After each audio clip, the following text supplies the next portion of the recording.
അല്ല, എനിക്ക് കൂടുതലായിട്ടൊന്നും പറയാനില്ല. ഞാനിതിൽ ഏറ്റവും ഈ പറഞ്ഞ എന്താ പറയാ നല്ല മാതൃക കാഴ്ചവെക്കുന്നത് ഞാനാണ്.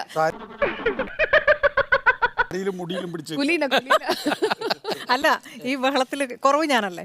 അതെ. ഇതിനകത്ത് ഒരു സുജിക്ക് എന്തെങ്കിലും കൂട്ടിച്ചേർക്കാനുണ്ടോ? ഇല്ലെങ്കിൽ എനിക്കൊരു ചോദ്യമുണ്ട്. എന്നെ മാത്രം അങ്ങനെ കൂട്ടിച്ചേർക്കാതെ വിടുന്നത് ശരിയല്ല എന്ന് പ്രേക്ഷകർ തീർച്ചയായും നിങ്ങളില്ലാതെ ഈ ചർച്ച അപൂർണമാണ്. ആണ്. അപ്പൊ ഈ ചർച്ചയുടെ ഭംഗി ഞാനാണ്. അങ്ങനെയൊക്കെ പറയൂ, എന്നെ ഒന്ന് പ്രോത്സാഹിപ്പിക്കും. അപ്പോ ഞാൻ പറയാം, പക്ഷെ എന്നാലും വാസ്തവമായ കാര്യങ്ങൾ പറയണല്ലോ. അങ്ങനെയാണോ? ഇതാണ് കുഴപ്പം. അംഗീകരിക്കത്തുമില്ല, വഴക്കുണ്ടാക്കുകയും ചെയ്യും. നിങ്ങൾ സുന്ദരിയാണ്, എത്രയോ മനോഹരിയാണ്, എത്രയോ മിടുക്കിയാണ്, എത്രയോ സ്മാർട്ടാണ്. ഇതൊക്കെ പറയണമെങ്കിൽ ഞാൻ ഒന്നുകൂടെ ജനിക്കണം എന്ന് മനസ്സിലും പറഞ്ഞു. അപ്പൊ ശരി, ഞാൻ ഈ വരലോകം വാട്സാപ്പ് ചാനലിലൊക്കെ ഇത് റിയാസിന്റെ ഈ കാർട്ടൂൺ പോകുന്നു. അപ്പോൾ ഞാൻ ഈ കാർട്ടൂൺ കണ്ടപ്പോൾ ഞാൻ അത് ഒരുപാട് ആസ്വദിച്ചു. സത്യം പറഞ്ഞാൽ ഞാൻ ആദ്യം അതിനകത്ത് നികേഷ് സാറിനെ കണ്ടില്ല. അപ്പൊ ഞാൻ സാറ് വരാത്ത എപ്പിസോഡ് അല്ലല്ലോ എന്ന് പറഞ്ഞാണ്. അല്ല, ആ ചോദ്യമാണ് എനിക്കുള്ളത്. പലർക്കും അത് തോന്നി. ഇതിൽ നികേഷിന്റെ ഒരു കോമൺ ട്രോളാണ്. ഇപ്പോഴും ആ കിണറിൽ ഇറങ്ങിയതിൽ ഇപ്പൊ ഒരു ഡയലോഗ് ഉള്ളത് നികേഷ് സാറിനാണ്. അതെ, ആകെ ഡയലോഗ് ഉള്ള ഒരാൾക്കാണ്. അതെ, അത് കിണറ്റിൽ നിന്നാണ്. അതെ, കിണറ്റിൽ നിന്നാണ്. നമ്മൾ പുറത്ത് ഇത്രയും മുടി പിടിച്ച് വലിച്ചിട്ടൊന്നും നമുക്ക് ഡയലോഗില്ല. അതെ, ഞാൻ കിണറിൻ്റെ പേരിൽ ട്രോൾ ചെയ്യപ്പെടാറുണ്ട്. ഞാൻ ഇതുവരെ ഇത് പറഞ്ഞിട്ടില്ല, എന്നോട് ആരും ചോദിച്ചിട്ടുമില്ല എന്തുകൊണ്ടാണ് കിണർ എന്നാണ്.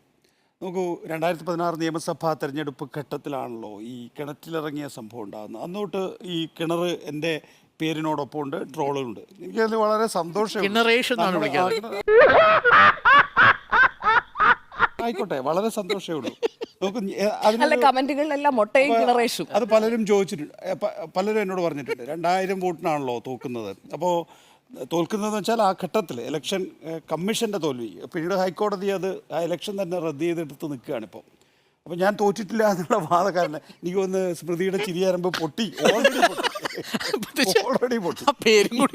ഇനി സ്മൃതിക്ക് ലൈഫില്ല ഈ ചർച്ചയിൽ. അപ്പോൾ അതിനൊരു സാഹചര്യമുണ്ട്. ഇപ്പോൾ എന്തിനാണ് ആ സമയത്ത് ഒരു കിണറ്റിലേക്കൊക്കെ ഇറങ്ങുന്നത് എന്നുള്ളൊരു ചോദ്യം സ്വാഭാവികമായിട്ടും നമ്മളോട് അടുപ്പമുള്ളവർ ചോദിക്കുമല്ലോ. എല്ലാവരുടെയും കണ്ണിന്നൊക്കെ വെള്ളം വീഴുകയാണ് സന്തോഷം കൊണ്ട്. അല്ല,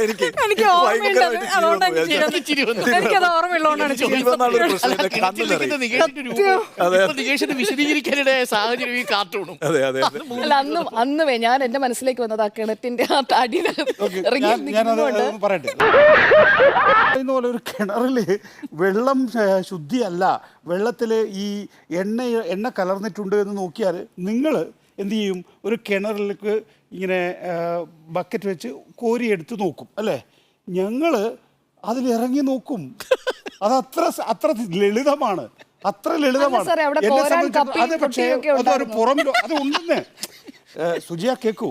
ഞാൻ ആദ്യം സ്റ്റില്ലല്ലേ നിങ്ങളുടെ കയ്യിലുള്ളൂ, നിങ്ങളുടെ കയ്യിൽ സ്റ്റില്ലേ ഉള്ളൂ, വീഡിയോ ഇല്ല.